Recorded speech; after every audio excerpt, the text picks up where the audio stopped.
platicar sobre algunas cuentas con cargo al erario público. Oye, Víctor, estábamos platicando hace ratito con mi compañera Marta y también con mi compañera Sonia sobre estas obras que se generan, por supuesto, para el bien común de la sociedad, pero que luego van aumentando en costos y que luego no terminan a tiempo, por mencionar algunas. Luego, lo que se llama austeridad franciscana y que finalmente, pues en la práctica se ve muy poco, ¿no? Y hace un momento leía una nota, Víctor, de lo que pensaba el presidente, ahora presidente, que iba a hacer o que está intentando hacer, como eliminar algunos gastos que nadie ganaría más que él, para empezar, pero también eliminar algunos gastos innecesarios, algunas figuras políticas del gabinete, en fin. Y la verdad es que a lo mejor sí se quitó la cajita para que metieran la mano, pero hay otras de dónde jalar dinero, Víctor, así que pues no se ha terminado esto que el presidente hace énfasis, pero que existe, ¿no? Es correcto. Mira, este sexenio ha sido bastante particular. La demagogia ha reinado, por desgracia. Y así lo digo, por desgracia. Y sí, efectivamente, se habló mucho de este gasto republicano, de este menor despilfarro, de que no se iba a tirar dinero, y sin embargo se empezó con el pie izquierdo. Curiosamente, con un gobierno de izquierda que empezamos con el pie izquierdo. Suena chiste, pero así fue. Vamos, simplemente, cuando se hace un proyecto, se tiene que evaluar perfectamente bien de qué estamos hablando. Se hace un árbol de problemas. Vamos, tú cuando estás creando un proyecto, cualquier proyecto público, hay ocasiones que tenemos que ver la manera de utilizar el dinero de la manera que rinda de la mejor manera. ¿Ok? Y se crean árbol de problema para atender la raíz del problema, no las hojitas del árbol que serían las consecuencias. Bueno, aquí el problema que tenemos es que este gobierno se ha convertido en una cuestión demasiado improvisaciones, con muchos elementos sacados de la manga. Simplemente, ¿por qué no vemos todo lo que se gastó? Y ya sé que es el pecado original de este gobierno, pero empezamos con la cancelación del aeropuerto de Texcoco. Fue cancelado más por capricho, más por populismo, por dar una especie de victoria popular contra los malvados gobiernos anteriores. Y se canceló la obra ya más de la mitad. Y se tuvo que pagar a los inversionistas, tuvo que hacer un gran gasto, un gasto enorme, brutal, con lo cual se puede haber construido 3 hospitales durante la pandemia sin ningún problema, pero no se hizo. Luego se construyó el Felipe Ángeles, que iba a ser mejor aeropuerto. Al día de hoy no ha sido mejor aeropuerto, no ha solucionado los problemas de Benito Juárez y es un aeropuerto que no ha despegado. Ha estado en lista de los principales, estoy de acuerdo, pero para la Ciudad de México y para la demanda que tenemos de un aeropuerto, realmente es un uso mínimo. Y sabemos perfectamente bien que no va a tener estos usos que se le está denominando. Ahora, el proyecto también del Tren Maya también fue improvisado. Los números que estaban sacando eran bastante irrisorios. Y mira, que muchas veces también para poder escribir de los artículos que luego publico o de los comentarios que hacemos mucha investigación. Y algo que había pedido en el despacho que me averiguaran era el proyecto del Tren Maya, porque queríamos contestar una pregunta de cuánto costaría un boleto del Tren Maya. Al día de hoy todavía no sabemos cuánto va a costar. Quiero que imagines que vas a hacer tú un proyecto, o cualquier persona que lo esté escuchando, o más, tienen mi Twitter, por favor mándenme un mensaje, corríjanme. Les pido que me corrijan. Pero quiero que ustedes imaginen que van a poner un negocio de lo que ustedes quieran. Tortas, quesadillas, algo así muy tranquilo. ¿En serio no vas a saber en cuánto vas a vender cada quesadilla antes de poner el negocio? No sabes cuánto vas a vender cada torta antes de montarla, porque si es así, entonces no sabes cuánto vas a ganar, no sabes cuánto tienes que producir, no tenemos idea de nada. Y el Tren Maya sí estaba. Cuando se empezó a incrementar los costos del Tren Maya, considerábamos que era lo más lógico, porque estaba mal diseñado el proyecto estaba mal realizado. Muchas veces nos contratan distintas organizaciones. Oye, yo he trabajado Víctor, mucho para pero ¿a poco sí no saben? O sea, más bien no nos quieren decir. Yo creo que deben de saber, ¿no? Fíjate que tengo mis dudas si realmente lo saben o si realmente les conviene saber.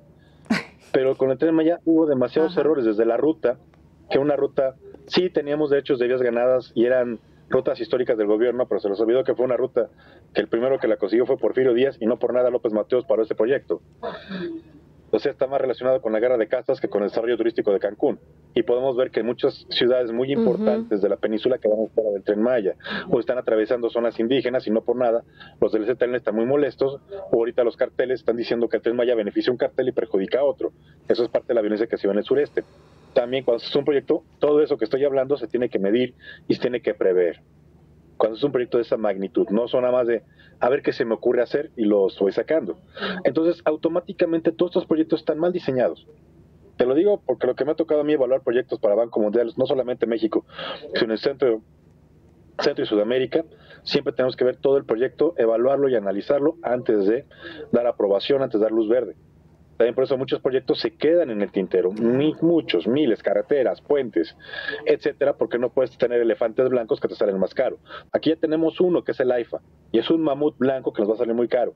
Esperemos que el Tren Maya me equivoque y funcione. Y otros proyectos que hubiera sido bueno que le metieran el acelerador, siguen lentos, como todo el tren del Istmo, pero toda esa zona. Ahora, como comentábamos desde la vez pasada, no solamente es hacer el proyecto, sino empezar a desarrollar todos los plus que se necesitan para poder aterrizarlo. Si voy a hacer una línea de comunicación, pues necesito gente que sepa manejarlo, que sepa hacerlo, pero la improvisación es lo que ha estado dominando, y el verbo de estamos haciendo, nadie gana más que el presidente, ya quitamos los lujos. Bueno, está muy bien, pero sin embargo, cuando checamos los gastos en cuenta corriente y cuando checamos, resulta ser que estamos gastando más en, ¿cómo se llama?, en burocracia que en inversión. Vamos, estamos gastando $1 billón en porcentaje en trabajadores, en burocracia, y nada más invirtieron 900 en construir escuelas, carreteras, hospitales. Tenemos más gente cobrando. Te dijo, no, es que ya acabamos con esta burocracia dorada. Ok, qué bueno, qué padre que ya la acabaste, pero realmente tenemos gente trabajando. Si checamos el portal de nómina transparente, puedes encontrarte que tienes al responsable de comunicación digital. Aquí dice, mira, para ser exacto, el señor Carlos Emilio Calderón Mercado, que trabaja en la oficina de la presidencia, es coordinadora de estrategia digital nacional. ¿Ok? Cualquier comunicólogo me dirá, sí, son todas las redes sociales de presidencia. Perfecto. Está ganando 161,015 pesos. Ya sin impuestos, 118,855.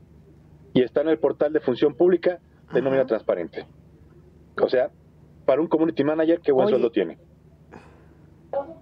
Y lo pueden checar. No, y ojalá que se vea, ¿no? Que su trabajo pues da frutos también y que lo hace de manera correcta. La verdad es que no me he tomado la molestia de revisar cómo lo hace este personaje que gana 118,000 pesos. Oye, Víctor, pero también es cierto que los ministros, por ejemplo, y ese era parte de lo que decía el presidente, incluso cuando andaba en campaña, antes de hacerlo, que nadie ganaría más que él mismo, ¿no? Es decir, que el presidente gana lo máximo que se puede ganar en este país y de ahí por encima de él nadie. Pero, pues, ¿qué hay de los ministros? Que además, y yo no sé si él le llamaba a ganar nada más al salario neto, ¿no? Porque también hay otras prestaciones que le van sumando, como el pago de seguro de gastos médicos, la partida que se tiene puesta para las comidas y otros gastos que se tengan mientras se está trabajando, etcétera. Creo que hay un mensaje ahí ambivalente que, más que dejarnos claridad, nos deja preguntas. Es que tenemos aquí demasiada demagogia. Vamos, ¿de qué nos sirve que nos diga el presidente gana 170,000 pesos antes de impuestos? Qué padre.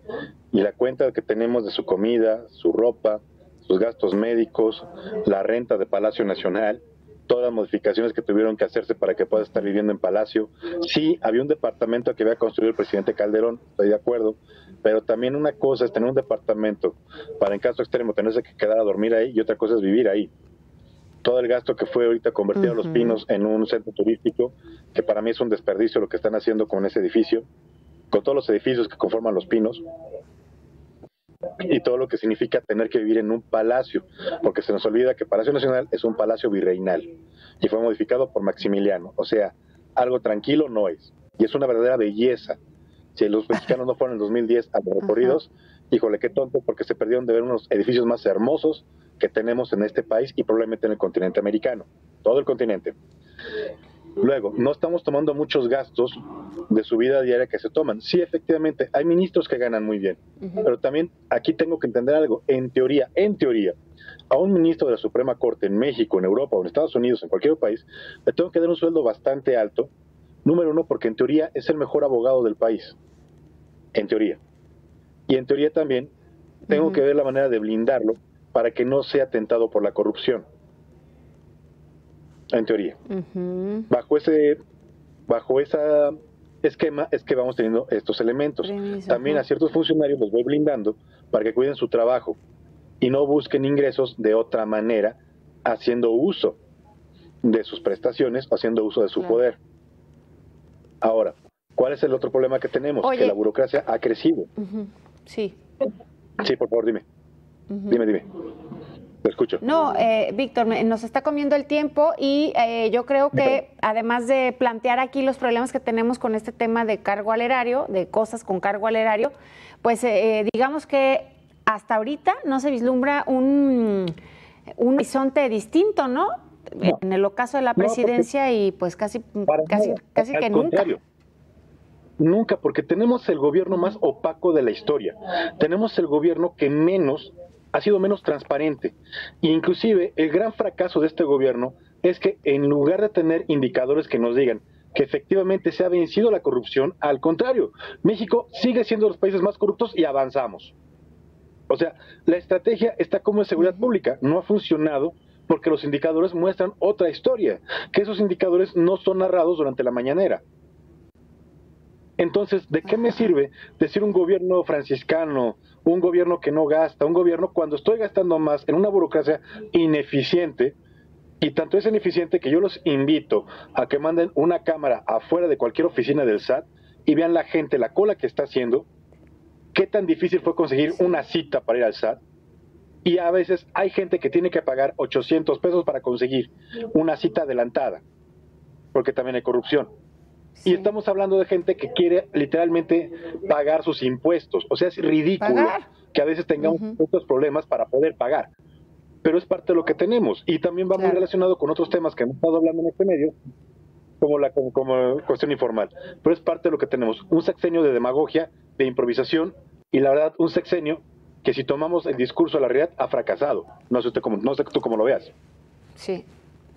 Sí, bueno, definitivamente. A ver, es que aquí lo malo, Víctor, es que no se vislumbra un panorama distinto, desafortunadamente, porque no hay intenciones, por lo menos no en este gobierno. Ojalá que más adelante podamos tener una plática diferente y pues sobre todo más positiva en torno a este tema, Víctor. Mientras tanto vamos analizando cómo desde nuestra trinchera podemos hacer ver lo que le hace falta a este país. Gracias, Víctor Valdivia Moreno, por tu tiempo. Gracias. Hacemos una pausa. Yo también lo espero.